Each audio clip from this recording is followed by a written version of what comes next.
Sindoor cease fire అని పెద్దన్న పాత్ర పోషించి మరి ట్రంప్ గారు ఆపడానికి ఎంతో ప్రయత్నిస్తున్నారు. కానీ పాకిస్తాన్ మాత్రం దానికి తుంగలో తొక్కి మళ్ళీ దొంగ దెబ్బ తీసుకుంటూ మళ్ళీ కాల్పులకు తెగబడుతుంది. దీన్ని ఏ విధంగా చూడొచ్చు?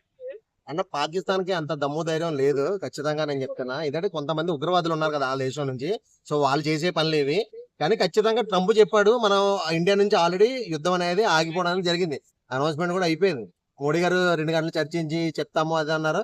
ఆల్మోస్ట్ వాళ్ళు యుద్ధం అనేది ఆపేశారు. ఎందుకంటే ఇది ఓ 2 దేశాలు కొట్టుకుంటే మిగతా దేశాలు ఓ పక్కన యుద్ధం జరుగుతుంటే ఇక్కడ మాత్రం కొంతమంది మతోన్మాతలు కులాల మధ్య మతాల మధ్య చిచ్చు అన్న, పెట్టుకుంటారు. ఇది యుద్ధం జరగక ముందు అయితే మరీ ఓవర్ గా ఎక్కువ ఉండేది. మీరు క్రిస్టియను, మీరు హిందువు, వాడు ముస్లిము, వాడు కలవకూడదు, మీరు క్రిస్టియన్స్ మీరు బయట రాకూడదు, బైబిల్ పట్టుకుని తిరగకూడదు, లేదంటే బైబిల్ పట్టి తిరిగితే రోడ్ల మీద పెట్టి కొడతారు, అవి జరిగినాయి. కొంతమంది దళితుల్ని కూడా గుడిలకి మనమందరం భారతీయులం, మనందరం కలిసి పోరాడాలి, మనందరం ఒకటే అంటున్నారు. కొంతమంది ఈ గొడవలు ఎవడైతే స్టార్ట్ చేశాడో వాడు ఒక్కడు కూడా బయటకు వచ్చి అరే బాబు మనము హిందువులం, మన యుద్ధానికి మనం వెళ్దాం, రండి పోరాడదాం అని ఒక్క మాట్లాడింది లేదే. మొన్న అనౌన్స్మెంట్ చేశారు ఆర్మీలోకి కొంతమంది యువకులు కావాలి యుద్ధానికి అని, మరి ఒక్కడు రాలేదే. అరే బాబు మా శివశక్తి శాన ఉంది, నా దగ్గర 1,00,000 మంది ఖాళీగా తింతొంగుంటున్నారు, నేను వాళ్ళు పంపుతున్నాను యుద్ధానికి అని చెప్పి ఎవడం మాట్లాడరు. ఎందుకంటే అవసరం లేదు, వాళ్ళకి కావాల్సింది ఏంది, గూగుల్ పేలో డబ్బులు కొట్టించుకోవడం, ఫోన్ పేలో డబ్బులు కొట్టించుకోవడం, అవి వస్తున్నాయి చాలు. అవి దాచుకుంటున్నారు, అమెరికా వెళ్తున్నారు, క్రిస్టియన్ దేశం ఇక్కడ దాచుకుని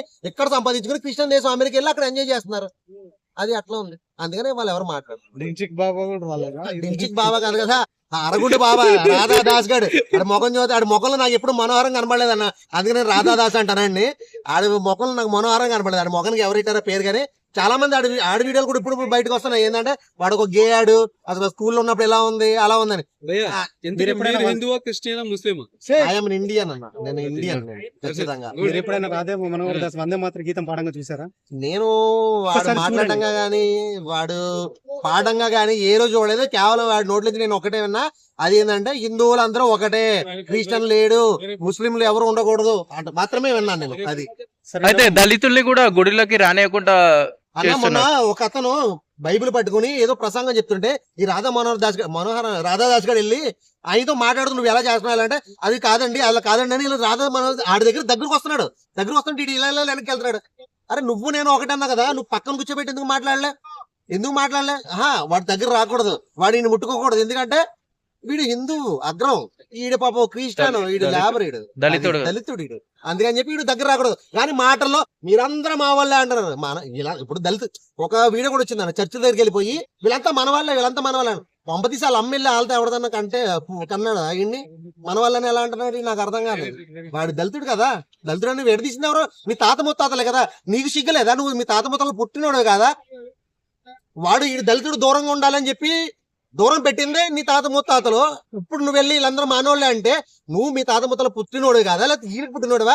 క్లారిటీ ఉండాలి కదా, క్లారిటీ ఉండాలి. సో వాడికి ఆ క్లారిటీ లేదు, ఇక్కడ పాపం వీళ్ళకి క్లారిటీ లేదు. ఇప్పుడు సర్లే రమ్మంటున్నాడు కదా, గుడిలోకి వెళ్తే దూరంగా కూర్చో అని చెప్పి ఆ వీడియోలు కూడా చూస్తున్నాం మనం. గుడిలోకి వెళ్ళి కూర్చుంటే నువ్వు బయటకు వెళ్ళి నుంచో, లేదంటే అక్కడ కూర్చో, ఇక్కడ కాదు మండపంలో కాదు బయట అక్కడ కూర్చోండి.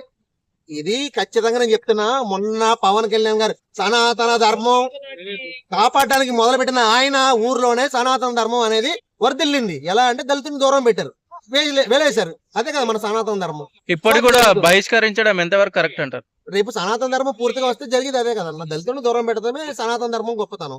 ఖచ్చితంగా అదే జరుగుతుంది. ఇది పిఠాపురం పవన్ కళ్యాణ్ గారు సనాతన ధర్మం గొప్పతనం చెప్పిన ఆయన ఊర్లోనే స్టార్ట్ అవడం అనేది ఆయన గొప్పతనంగా ఫీల్ అవ్వాలి మనం ఖచ్చితంగా. యుద్ధం